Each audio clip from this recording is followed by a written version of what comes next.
कक्षा 12वीं भौतिक। मैं आर एस प्रसाद सर आज आप लोगों को अमीटर एवं वोल्ट मीटर के बारे में बताऊंगा, कैसे होते हैं उपकरण ये और कैसे अपना काम करते हैं। चलते हैं पहले हम अमीटर की तरफ। ये एक अमीटर आपको दिखाई दे रहा है। इसमें ये आपका एन और एस शक्तिशाली चुंबक होता है, दिखाई दे रहा होगा यहाँ पे आपको। एन और एस इसमें ध्रुव बने हुए होते हैं। ये वाला एन ध्रुव होता है और ये वाला एस ध्रुव होता है। तो इसके बीच में ये कुंडली रखी होती है। इस कुंडली के साथ ये संकेतक लगा हुआ होता है। ये संकेतक है आपका जो दिखाई दे रहा है। संकेतक क्या करता है, जैसे इसमें विद्युत धारा प्रवाहित होगी वैसे ही जो है ये इधर की ओर चलना चालू कर देता है। तो ध्यान रखना, ये संकेतक कब घूमेगा, जब इसमें विद्युत धारा प्रवाहित होगी। अब इसमें ये चुंबक दिखा दिया गया। इसमें ये दो सिरे दिखाई दे रहे हैं। इन दो सिरों पे प्लस और माइनस होता है, यानी जब विद्युत धारा बहे तो बिल्कुल इसी तरह से लगाए जाते हैं। यानी प्लस सिरा बैटरी की तरफ प्लस वाला यहाँ जुड़ना चाहिए और माइनस वाला यहाँ पे जुड़ना चाहिए। इसमें एक स्प्रिंग लगा हुआ होता है यहाँ पे और उसके साथ ये क्रोड लगी हुई होती है। अब इससे क्या होता है, ये कुंडली में जैसे विद्युत धारा प्रवाहित होती है वैसे ही इस पर एक बल युग्म कार्य करने लगता है और इस कुंडली को घुमाने का प्रयत्न करता है। जैसे ही कुंडली घूमती है वैसे ये संकेतक भी घूमता है। जितनी ज़्यादा विद्युत धारा रहेगी उतनी ज़्यादा इसमें विक्षेप आएगा और यहाँ पर सीधे हम एम्पियर में विद्युत धारा को नाप सकते हैं आसानी से। अब ये शुरू में जब विद्युत धारा नहीं बहती है तो ये 0 पे लगा हुआ होता है और जैसे विद्युत धारा बहेगी तो ये पॉइंट इसमें चलना, 5 एम्पियर हो गया, फिर 10 एम्पियर हो गया, 15 एम्पियर होता है। मोस्टली 15 एम्पियर तक के देते हैं। ये मिली एम्पियर का भी होता है, माइक्रो एम्पियर में भी होता है। ये 3 तरह के मीटर बने होते हैं अमीटर। मिली अमीटर, माइक्रो। ऐसे मिली वाले में तो एम ए लिखा रहता है और माइक्रो वाले में म्यू ए लिखा होता है। ये मिली ए का मतलब 10 की घात -3 एम्पियर तक नापता है और ये 10 की घात -6 एम्पियर तक नापता है। मतलब ये बहुत छोटी विद्युत धारा को नाप लेता है।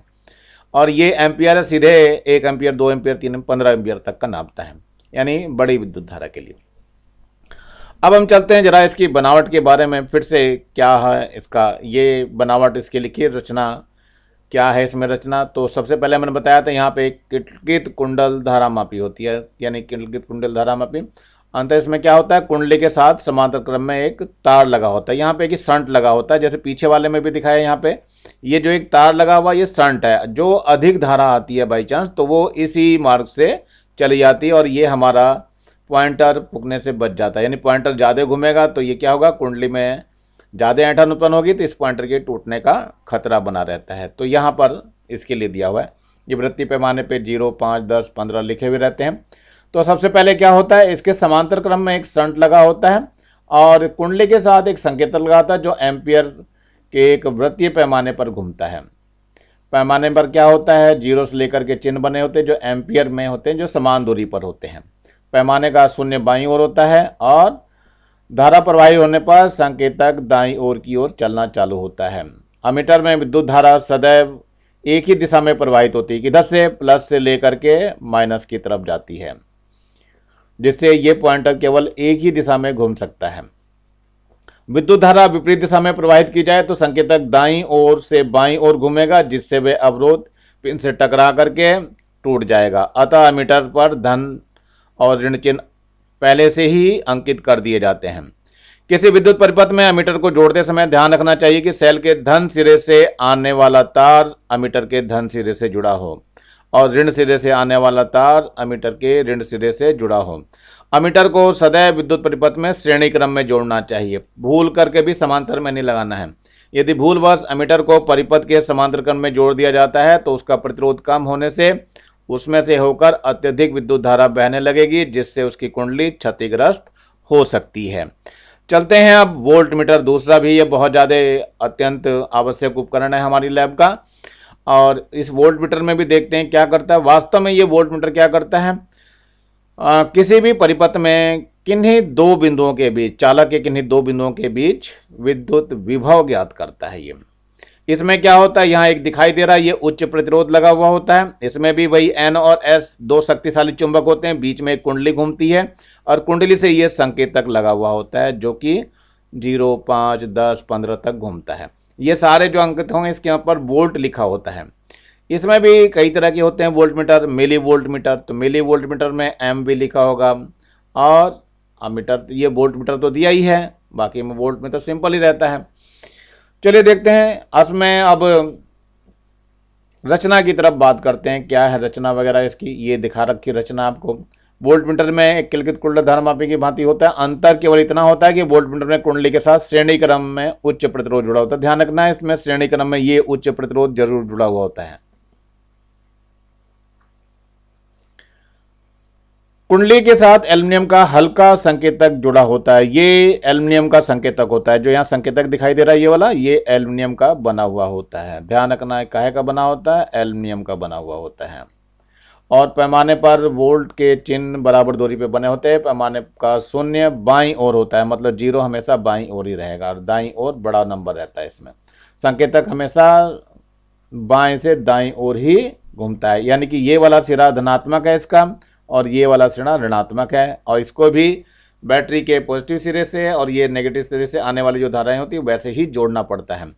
वोल्ट मीटर में विद्युत धारा सदैव एक ही दिशा में प्रवाहित की जाती है, जिससे संकेतक केवल बाईं ओर से दाईं ओर ही घूम सके। यदि विद्युत धारा विपरीत दिशा में प्रवाहित की जाए तो संकेतक दाईं ओर से बाईं ओर घूमेगा, जिससे वह अविरोधक पिन से टकराकर टूट सकता है। अतः वोल्ट मीटर के सिरों पर धन और ऋण चिन्ह पहले से ही अंकित कर दिए जाते हैं। ये वोल्ट मीटर का जो आता है उपकरण, उस पर पहले से ही अंकित होता है कौन सा प्लस है कौन सा माइनस है। तो लैब में जब भी जाएं इसको बहुत ध्यानपूर्वक जोड़ें। वोल्ट मीटर को विद्युत परिपथ के समांतर क्रम में ही जोड़ना चाहिए।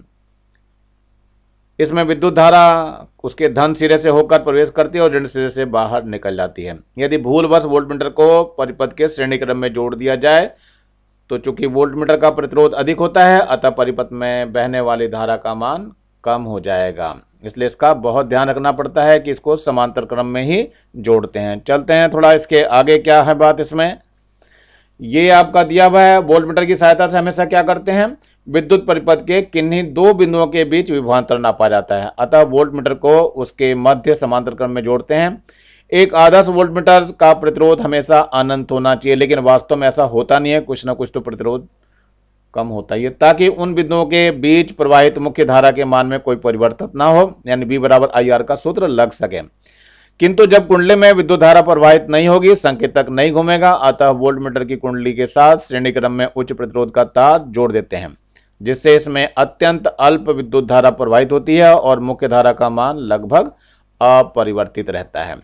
अब तक तो ये आपने पढ़ा अमीटर और वोल्ट मीटर के बारे में। जरा इन दोनों में हम अंतर भी देख लेते हैं, क्या अंतर होता है। तो ये अंतर आपके सामने दिखाई दे रहा है, अमीटर दिखाई दे रहा है और वोल्ट मीटर। पहले नंबर पर देखते हैं, यदि इसकी सहायता से विद्युत परिपथ में अमीटर में बताया जा रहा है, इसकी सहायता से विद्युत परिपथ में होने वाले विद्युत धारा की प्रबलता ज्ञात करते हैं। ध्यान रखना, विद्युत धारा की प्रबलता ज्ञात की जाती है। और इसमें क्या होता है, इसकी सहायता से विद्युत परिपथ के किन्हीं दो बिंदुओं के मध्य, ये दो बिंदुओं के मध्य क्या होता है, विभवांतर ज्ञात करते हैं। नंबर 2, इसके कुंडली के साथ समांतर क्रम में प्रतिरोध लगा होता है। समांतर क्रम में कम प्रतिरोध का तार लगा होता है, ये ध्यान रखना है। इसमें समांतर क्रम में कम प्रतिरोध का तार कुंडली के लगा रहता है। इसमें कुछ उल्टा होता है, कुंडली के साथ श्रेणी क्रम में और वो भी उच्च मान का प्रतिरोध लगा होता है। थर्ड नंबर है, इसे किसी विद्युत परिपथ में सदैव श्रेणी क्रम में जोड़ते हैं। ध्यान रखना, अमीटर हमेशा श्रेणी क्रम में ही जोड़ता है और ये इसे किसी परिपथ में सदैव समांतर क्रम में जोड़ते हैं। ये बहुत बड़ा अंतर है, समांतर क्रम में जोड़ा जाता है। नंबर 4, इसका प्रतिरोध बहुत कम होता है। एक आदर्श अमीटर का प्रतिरोध 0 होता है, ये ध्यान रखना, ये 0 होता है। प्रतिरोध कम होता है और इसका प्रतिरोध बहुत अधिक होता है, अनंत होना चाहिए। ये देखो, बहुत अधिक होता है, अनंत होना चाहिए इसका प्रतिरोध। तो इस तरह से इन दोनों अमीटरों में, यानी अमीटर और वोल्ट मीटर में अंतर होता है। मेरे ख्याल से आप लोगों को अच्छी तरह समझ में आ गया होगा। लैब में जब भी जाएं इन दोनों अंतरों को बहुत स्पष्टता से ध्यान रखें और जब भी परिपथ में जोड़ें तो उसको पोलरिटी को ढंग से जोड़ें कि प्लस वाला कहाँ है, माइनस वाला कहाँ है। यदि आपने थोड़ा भी उल्टा करा तो इनके पॉइंटर टूटने का खतरा बना रहता है, अर्थात मीटर के फूकने का डर रहता है। आज बस इतना ही बताऊंगा मैं, और अब तक अगर मेरे चैनल को सब्सक्राइब नहीं किया है तो सब्सक्राइब कर लेंगे और ज़्यादा से ज़्यादा शेयर करेंगे बच्चों को, जिससे अधिक से अधिक बच्चों का फ़ायदा हो सके। धन्यवाद। इसी के साथ मैं RS प्रसाद सर आज यहीं समाप्त करता हूँ।